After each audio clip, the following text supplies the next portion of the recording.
জয় গুরু, বন্দে পুরুষোত্তমম। বাংলা 1382 সালে আমরা সপরিবারে শ্রী শ্রী ঠাকুর অনুকূলচন্দ্রের সৎনামে দীক্ষিত হই। আমাদের দীক্ষাদাতার ঋত্বিক উত্তর 24 পরগনা জেলার গোবরডাঙ্গা নিবাসী শ্রীদাম মণ্ডল।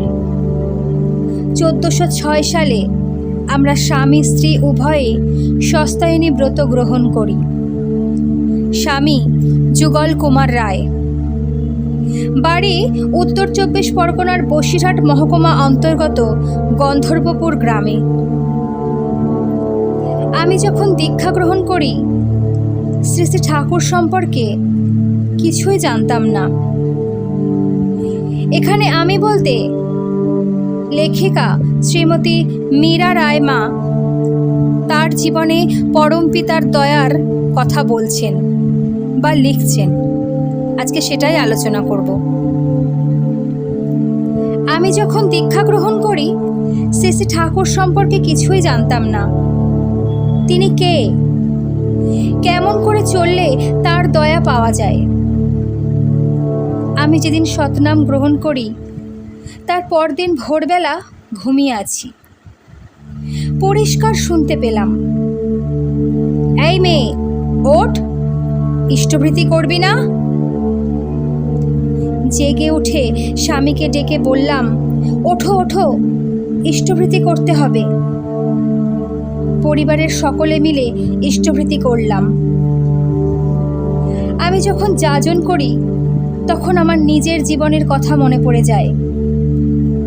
আমার স্বামী অফিসে চলে গেলে ছেলে মেয়েদের স্কুলে পাঠিয়ে মানুষের দ্বারে দ্বারে ঘুরতাম। কোথায় কিভাবে কার কাছ থেকে দীক্ষা নেওয়া যায়। এমনি করে কিছুকাল পরে সৎনামে দীক্ষা গ্রহণ করার সুযোগ হলো। এখন আমি বুঝতে পারি আমি মহাভাগ্যবতী। শ্রী শ্রী ঠাকুরের আদর্শ সঠিকভাবে পরিপালনের মধ্য দিয়ে মানুষের জীবন চলার সঠিক পথ পাওয়া যায় এবং মানুষের জীবন সার্থকতায় ভরে ওঠে। এবার বলবো আমাদের জীবনে তার অসীম করুণার কথা। বাংলা 1425 সালের 2রা আশ্বিন আমার ছোট মেয়ের ছেলে গুরুতরভাবে অসুস্থ হয়ে পড়ে। তখন নাতিকে বেলঘড়িয়া মিডল্যান্ড নার্সিংহোমে ভর্তি করা হয়। ওই নার্সিংহোমের সার্জন ডাক্তার 2 সপ্তাহের ওষুধ দেন। পরে পরপর 4 সপ্তাহ ধরে বিভিন্ন পরীক্ষা ও ওষুধ চলতে থাকে, কিন্তু সুস্থতার কোনো লক্ষণও দেখা যায় না। আমি ও আমার ছোট মেয়ে শ্রী শ্রী ঠাকুরের শ্রীচরণে প্রণামী সহ আমার নাতির সুস্থতা কামনা করে দিনরাত প্রার্থনা করতাম। নাতির নাম অনুপম বসাক, বাড়ি সোদপুর শুকচর পার্ক, পানিহাটি শ্রীমন্দিরের কাছে। বাংলা 1416 সালে বসিরহাটের সংগ্রামপুরের শ্রী পরিতোষ কুমার বালা সহপ্রতিঋত্বিকদার মাধ্যমে সৎনামে দীক্ষা গ্রহণ করে। অনুপম যখন অসুস্থ অবস্থায়, তখন তাকে বলতাম, শ্রী শ্রী ঠাকুরের ওপর ভরসা রাখো, সর্বদা ইষ্ট নাম জপ করবে। সে বলতো, দিদা, ঠাকুর ছাড়া আমাকে বাঁচানোর কেউ নেই। অধিক রাতে ঠাকুর ঘরে শুয়ে কান্নাকাটি করত। এত যন্ত্রণা হতো যে 4 মাস ধরে সে কাত হয়ে শুতে পারত না। ইতিমধ্যে আশ্বিন মাসে শ্রী শ্রী ঠাকুরের জন্মোৎসব এসে গেল। ডাক্তারের প্রেসক্রিপশন সহ যাবতীয় রিপোর্ট নিয়ে দেওঘর ঠাকুর বাড়িতে পৌঁছানোর পরদিন সান্ধ্যকালীন বিনতি প্রার্থনান্তে পূজ্যপাদ মেজদার কাছে প্রেসক্রিপশন সহ ও রিপোর্টগুলো সহ নিবেদন করি। সব দেখে বললেন, যে ডাক্তারকে দেখানো হচ্ছে তাকেই দেখাবেন, সুস্থ হয়ে যাবে।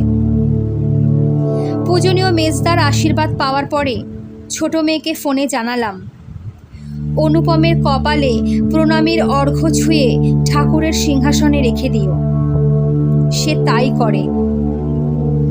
পরম দয়ালের শ্রীচরণে ছেলের সুস্থতার জন্য প্রার্থনা করে। আমিও প্রতিদিন প্রার্থনার পরে শ্রী ঠাকুরের শ্রীচরণে প্রার্থনা করতাম আর বলতাম, দয়াল, অনুপমের জীবন ভিক্ষা দাও, ওর মায়ের কোল বজায় রেখো ঠাকুর। এইভাবে 4 মাস ধরে ডাক্তার দেখছেন আর বিভিন্ন পরীক্ষা ও ওষুধ চলতেই থাকে। আর আমরা প্রতিনিয়ত শ্রী ঠাকুরের শ্রীচরণে প্রার্থনা জানাতাম। আমার নাতি যখন শুয়ে থাকতো তখন বুকের ওপর শ্রী ঠাকুরের ফটো হাত দিয়ে চেপে রেখে দিত। ওর ক্ষতস্থানে অসহ্য যন্ত্রণা হতো, সহ্য করতে পারতো না। শুধু বলতো, দিদা, আমি আর বাঁচব না, ঠাকুর ছাড়া আমাকে আর কেউ বাঁচানোর নেই। আমি তখন বলতাম, সবসময় ঠাকুরের বীজ নাম জপ করবে। অনুপম যেদিন প্রথম নার্সিংহোমে ভর্তি হয় সেদিন আমার ছোট মেয়ে শ্রী ঠাকুরের ফটো এবং ইষ্টভৃতির পয়সা দিয়ে বলেছিল, তোর যতই কষ্ট হোক না কেন, তুই নিজে হাতে ইষ্টভৃতি করবি। ও 2 দিন 2 রাত একভাবে বসে থেকেছে, কারণ শুলেই যন্ত্রণা অত্যাধিক বেড়ে যেত। যেদিন ওর অপারেশন হয়েছিল সেদিনও নিজ হাতে ইষ্টভৃতি করেছিল। এখন সে সম্পূর্ণ সুস্থ। দয়াল ঠাকুর আমাদের প্রার্থনা মঞ্জুর করেছেন। আমার নাতি যখন বিকম ফার্স্ট ইয়ারে পড়ে তখন একদিন অটোরিকশা করে টিউশন পড়তে যাচ্ছিল। সেদিন শুক্রবার, ডিসেম্বর মাস, বেশ ঠান্ডা। অটো কিছু দূর যাওয়ার পরে একজন সাইকেল আরোহী রাস্তা পার হওয়ার সময় হঠাৎ অটোর সামনে এসে পড়ে। অটোর ড্রাইভার সজোরে ব্রেক করলে অটোটি উল্টে যায়। আশেপাশের লোকজন ছুটে এসে অটোটাকে সোজাভাবে দাঁড় করায়। যাত্রীরা রাস্তার ওপরে পড়ে যায় আর আমার নাতি অটোর সামনেই বসেছিল। তাড়াতাড়ি উঠে অন্য যাত্রীদের তুলে দিয়ে কেউ কোথায় আঘাত পেয়েছে কিনা তা খোঁজখবর করে। দয়াল ঠাকুরের অশেষ কৃপায় বিভিন্ন সময়ে বড় বড় বিপদ থেকে রক্ষা পেয়েছি। ওই ঘটনায় নাতি সামান্য আঘাত পেয়েছিল। রাতে ফিরে এসে ঘটনাটি সকলকে বলে। আমি বলেছিলাম, সবসময় ইষ্টচিন্তা ও নামের মধ্যে থাকলে তিনি রক্ষা করেন, এটা আমাদের বিশ্বাস। শ্রী ঠাকুর দেখিয়ে দিয়েছেন সংসারের মাঝে কেমন করে ইষ্টপথে নিজেকে ও সবাইকে নিয়ে চলতে হয়। আমরা যদি তার নির্দেশ মেনে চলতে পারি, আমরা প্রত্যেকে পরমপিতার দয়া অনুভব করতে পারবই পারব।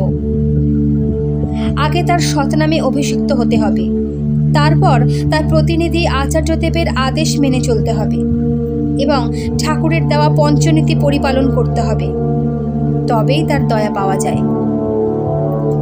আমাদের মনে রাখতে হবে কেমন করে ইষ্টকাজ করা যায়, দয়াল ঠাকুরের ইচ্ছা আমি কতটুকু পরিপালন করতে পারি। আমাদের সঙ্গে কিছুই যাবে না, যাবে শুধু ইষ্টকর্ম। আমার বিশ্বাস, যারা আমরা তার কাছে এসেছি আমাদের পূর্ব জন্মে কিছু করা ছিল, তাই এই জন্মে সৎনাম গ্রহণের সুযোগ পেলাম। তার নাম করব আর নিজেকে তার ইচ্ছা পরিপালনের জন্য সদা প্রস্তুত রাখব। লিখতে লিখতে আমার আরও একটা ঘটনার কথা মনে পড়ে। দীক্ষা পেয়ে বেশ কিছুদিন পর আমি বাড়িতে আনন্দবাজার সহ সৎসঙ্গ অনুষ্ঠান করি। সৎসঙ্গ শেষে সবাইকে প্রসাদ দেওয়ার পরে আমাদের পরিবারের ও অন্যান্য কিছু অতিথি প্রসাদ পাওয়ার জন্য বসেছি। সেই সময় আমার মেজ দিদি এতক্ষণ যিনি পরিবেশন করছিলেন, তিনি হঠাৎ আমাকে বললেন, তুই রান্নাঘরে গিয়ে আমাদের পরিবেশন কর। আমি রান্নাঘরে গিয়ে সবার পরিবেশন করে নিজের জন্য নিলাম। খেতে বসার পরে মেজোজা জিজ্ঞাসা করলেন, আর প্রসাদ আছে? বললাম, আছে, তুমি কি আর নেবে? তখন তার অন্তরের কথাটা প্রকাশ করে বললেন, তোর রান্নাঘর থেকে বেরিয়ে এসে তোকে পাঠালাম কেন জানিস? হাড়িতে যে প্রসাদ আছে তা আমাদের সবার কুলোবে না, কিন্তু এখন বুঝলাম তোর ঠাকুরের কৃপা আছে। ওই দিন সবার প্রসাদ পাওয়ার পরে কিছু অবশিষ্ট ছিল। এটাই পরম পিতার দয়া। ওগো দয়াল, তোমার দয়ার তুলনা নেই। পুরুষোত্তম হে ভগবান, লহগো প্রণাম আমার, লহগো প্রণাম। জয় গুরু।